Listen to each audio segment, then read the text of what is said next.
అందరికీ నమస్కారం. నేను విశాలక్ష్మి సిస్టర్. కార్తీక పురాణం 2వ రోజులోకి వచ్చాం మనం. కార్తీక మాసం 2వ రోజుని యమద్వితీయ అంటారు.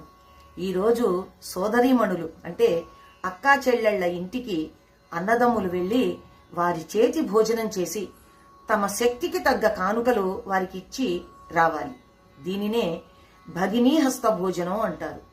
ఇలా చేయడం వలన అన్నదమ్ములకి యమగండం తప్పుతుంది, అలాగే అక్క చెల్లెళ్లకి సౌభాగ్యాభివృద్ధి జరుగుతుంది. దీని వలన అక్క చెల్లెళ్లకి అన్నదమ్ములకి సంబంధ బాంధవ్యాలు ప్రేమానురాగాలు వృద్ధి చెందుతాయి అని నమ్మకం. ఇక వశిష్ఠ మహాముని అంటున్నారు కదా, జనక, ఇంతవరకు నీకు కార్తీక మాసమునందు ఆచరించవలసిన విధిక్రమం మాత్రమే తెలియజేశాను. కార్తీక మాసంలో సోమవార వ్రతానికి ప్రత్యేక ప్రాముఖ్యం ఉంది. కాబట్టి సోమవార వ్రత విధానాన్ని, దాని మహిమని గురించి వివరిస్తాను.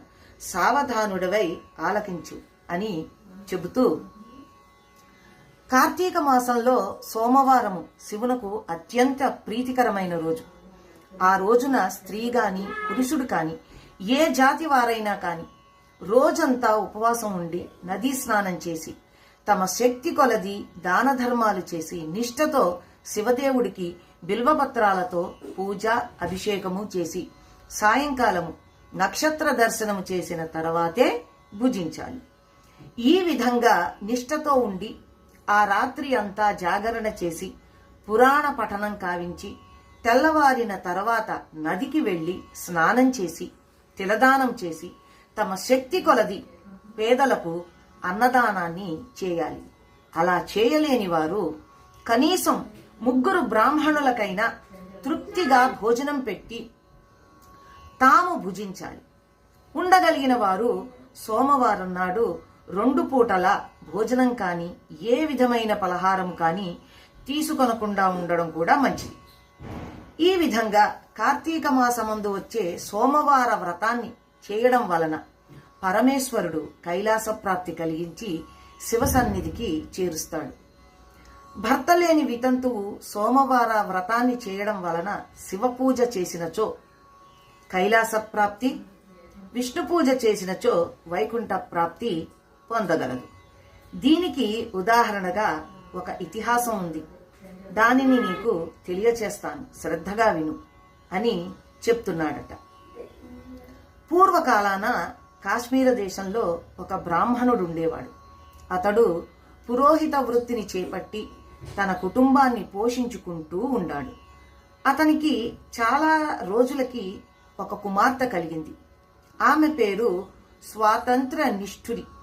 తండ్రి ఆమెను సౌరాష్ట్ర దేశీయుడైన మిత్ర శర్మ అను సద్బ్రాహ్మణ యువకునికి ఇచ్చి పెళ్లి చేశాడు.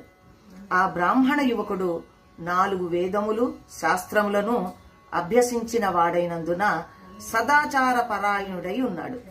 అతడు భూతదయ కలిగినవాడు, నిత్య సత్యవాది, నిరంతరం భగవన్నామ స్మరణ చేయువాడు అవడం వల్ల లోకులంతా అతనిని అపరబ్రహ్మ అని కూడా చెప్పుకుంటూ ఉండేవారు. ఇటువంటి ఉత్తమ పురుషుని భార్య అయిన ఈ నిష్ఠురి యవ్వన గర్వంతో కన్ను మిన్ను కానకుండా పెద్దలని దూషిస్తూ అత్తమామలని భర్తని తిట్టుతూ కొడుతూ రక్కుతూ పరపురుష సాంగత్యం కలదై వ్యభిచారిణి అయి తన ప్రియులు తెచ్చిన తినుబండారాలు బట్టలు పువ్వులు ధరిస్తూ దుష్టురాలై తిరుగుతుండగా వంశానికి అప్రతిష్ట తెస్తోంది అని అత్తమామలు ఆమెని తమ ఇంటి నుండి వెళ్లగొట్టారు. కాని శాంత స్వరూపుడైన ఆమె భర్తకు మాత్రం ఆమె యందు అభిమానం పోక ఆమె ఎంత నీచ కార్యాలు చేసినా కూడా సహించి చీ పొమ్మనక విడువకుండా ఆమెతోనే కాపురం చేస్తూ ఉన్నాడు. కాని చుట్టుపక్కల వారు నిష్ఠురి గయ్యాళితనమునకు ఏవగించుకుని ఆమెకు కర్కస అనే ఎగతాళి పేరుని పెట్టడం వల్ల అది మొదలు అందరూ దానిని కర్కస అనే పిలుస్తూ ఉండేవారు. ఇలా కొంతకాలం జరిగిన పిదప ఆ కర్కస ఒకనాటి రాత్రి ఏకశయ్యపై తన భర్త గాఢ నిద్రలో ఉన్న సమయం చూసి మెల్లగా లేచి తాళి కట్టిన భర్తయన్న విచక్షణ గాని దయాదాక్షిణ్యాలు కాని లేకుండా ఒక బండ రాతిని తెచ్చి అతని తలపై గట్టిగా కొట్టింది. వెంటనే అతడు చనిపోయాడు. ఆ మృతదేహాన్ని ఎవరి సహాయము అక్కర్లేకుండా అతి రహస్యంగా దొడ్డదారిని తీసుకొని పోయి ఊరి చివరనున్న పాడుబడ్డ నూతిలో పడవేసి పైన చెత్తా చెదారాలతో నింపి ఏమీ ఎరుగని దానివలే ఇంటికి వచ్చేసింది. ఇక తనకి ఏ ఆటంకాలు లేవని ఇంకా విచ్చలవిడిగా సంచరిస్తూ తన సౌందర్యాన్ని చూపి ఎందరినో క్రీగంటతోనే వశపరుచుకుని వాళ్ల వ్రతాన్ని పాడు చేసి నానాజాతి పురుషులతో రమిస్తూ వర్ణ సంకరురాలయ్యింది. అంతేకాక పడుచు కన్యలను, భర్తలతో కాపురం చేయుస్తున్న పడుచులను తన మాటలతో చేరదీసి వారికి కూడా దుర్బుద్ధులు నేర్పి పాడు చేసి విటులకు తార్చి ధనార్జన కూడా చేయసాగుతూ ఉన్నది. అయితే వశిష్ఠ మహాముని అంటున్నారు కదా, జనకరాజా, యవ్వన బింకం ఎంతో కాలం ఉండదు కదా, కాలం ఒక్క రీతిగా కూడా నడవదు. క్రమక్రమంగా ఆమెలోని యవ్వనం నశించింది. శరీరం నందు వ్రణములు బయలుదేరాయి. వ్రణములు అంటే పుళ్ళు. ఆ వ్రణముల నుండి చీము, రక్తము, రసి కారడం ప్రారంభమయ్యింది. దానికి తోడు శరీరమంతా కుష్ఠువ్యాధి బయలుదేరి దుర్గంధం వెడలుతోంది. దినదినము శరీర పట్టుత్వం కృషించి కురూపి అయి భయంకర రోగములతో బాధపడుతున్నది. ఆమె యవ్వనములో ఉండగా ఎన్నో విధాలా తృప్తి కలిగించిన విటులు ఏ ఒక్కరూ ఇప్పుడు ఆమెను తొంగి చూడను కూడా చూడటం లేదు. ఆ పరిసర ప్రాంతానికి వెళ్లడం వల్ల తమని ఎటులైనా పలకరిస్తుంది అని ఆ వీధి మొగమైనా చూడకుండా ఉన్నారు. కర్కశ ఇటుల నరక బాధలని అనుభవిస్తూ పురుగులు పడి కొంతకాలానికి చనిపోయింది. బ్రతికినన్నాళ్ళు ఒక్కనాడైనా పురాణ శ్రవణమైనా చేయని పాపిష్ఠురాలు కదా.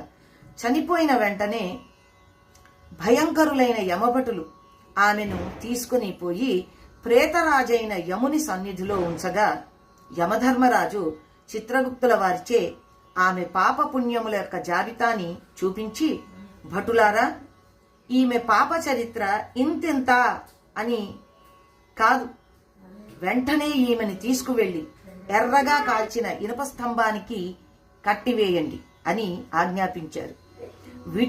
విటులతో సుఖించినందులకు గాను యమభటులామెను ఎర్రగా కాల్చిన ఇనుప స్తంభాన్ని కౌగలించుకోమని చెప్పారు. భర్తను బండరాతితో కొట్టి చంపినందుకు గాను ఇనప గదలతో కొట్టారు.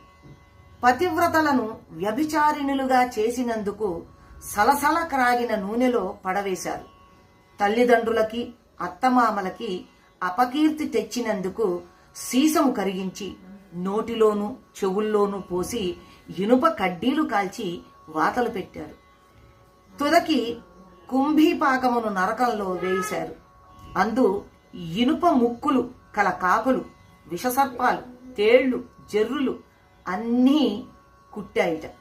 ఆమె చేసిన పాపాలకి ఇటు 7 తరాల వాళ్ళు, అటు 7 తరాల వాళ్ళు నరక బాధలు పడుతూ ఉన్నారు.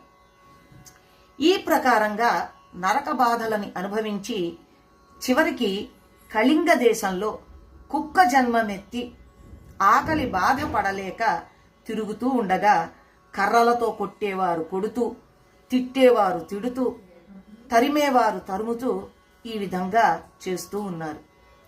ఇలా ఉండగా ఒకానొక నాడు ఒక శ్రోత్రియ బ్రాహ్మణుడు కార్తీక సోమవార వ్రతాన్ని ఆచరించి ఉపవాసం ఉండి సాయంత్రం నక్షత్ర దర్శనం చేసి బలి అన్నాన్ని అరుగు మీద పెట్టి కాళ్ళు చేతులు కడుక్కొంటానికై లోపలికి వెళ్లిన సమయంలో ఈ కుక్క వచ్చి ఆ బలి అన్నాన్ని తినింది.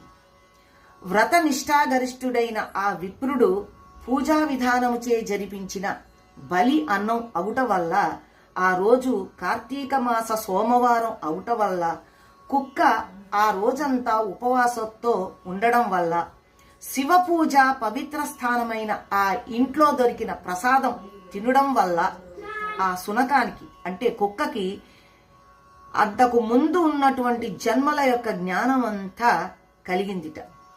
వెంటనే ఆ శునకము, విప్రకులోత్తమ నన్ను కాపాడుము అని మొరపెట్టుకుంది.